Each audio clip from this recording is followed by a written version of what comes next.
seasons. Is this a rivalry then that you expect will last for some time? Well, I've always felt rivalries were toxic.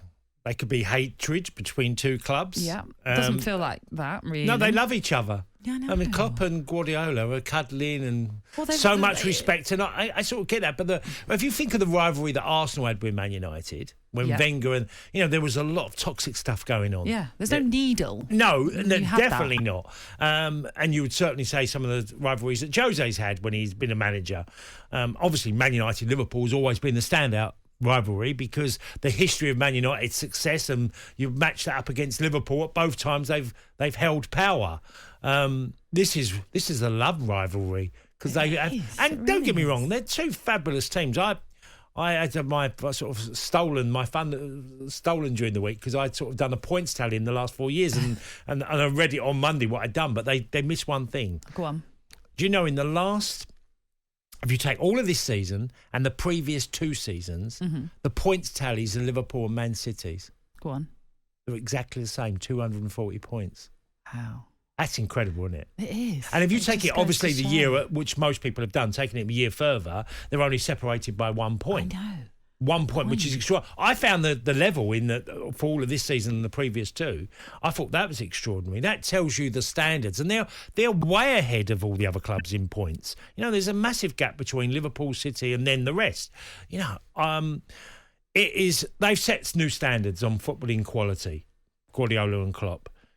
As great as Man United were under Fergie and Mourinho's Chelsea and Wenger's Arsenal, these two have set even higher standards. Their points return has been very high. City went 98, 97. They've had over 100. I mean, some of the stuff that we're seeing now is, I can remember a time when Liverpool, when I spoke to Mark Lawrenson, who was a big legend, and we chatted about Liverpool's success over the years, and he was part of, I think Mark won about 6 titles, and it was always it was 2 points for a win and 1 point for a draw. But if you drew your away games and you won your home games, you'd win the league, or a majority of them, you'd win the league. Well, it doesn't feel like that with Liverpool and City. It feels like it's all about wins, and a lot of them, and draws are pretty much irrelevant. And both of them will play each other everywhere they go, they play like it's a home game.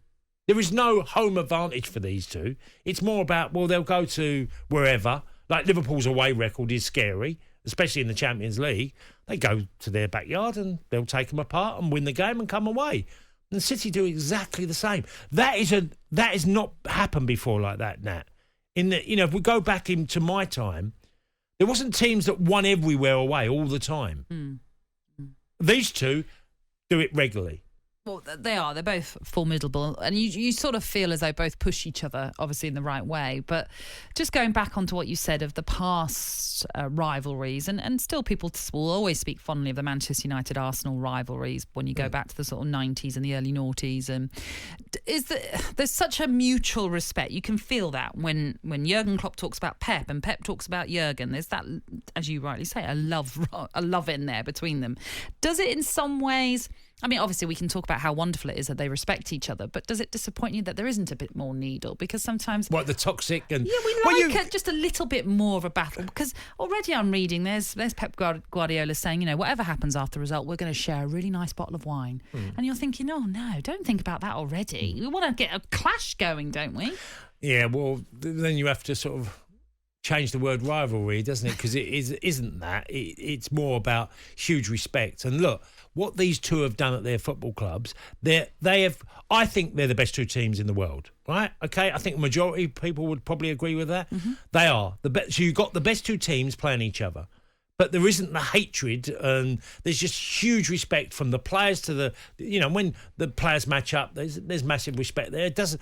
It is just extraordinary to watch them, and how their clubs are run. Everything is perfect for Klopp and Guardiola. If you look at what happens above them, I mean, Guardiola's in the paper this morning talking about staying for City for life. Yeah. And I don't blame him, because he's managing the club exactly how he wants to, which Jurgen Klopp is given the same way. The same things are happening to him from the Fenway Group. OK, that could change if he started losing and dropping down the table. But can you really see that? Because Liverpool are improving, if anything. Liverpool's team now, since Klopp come, is a far better team than he had 4 or 5 years ago.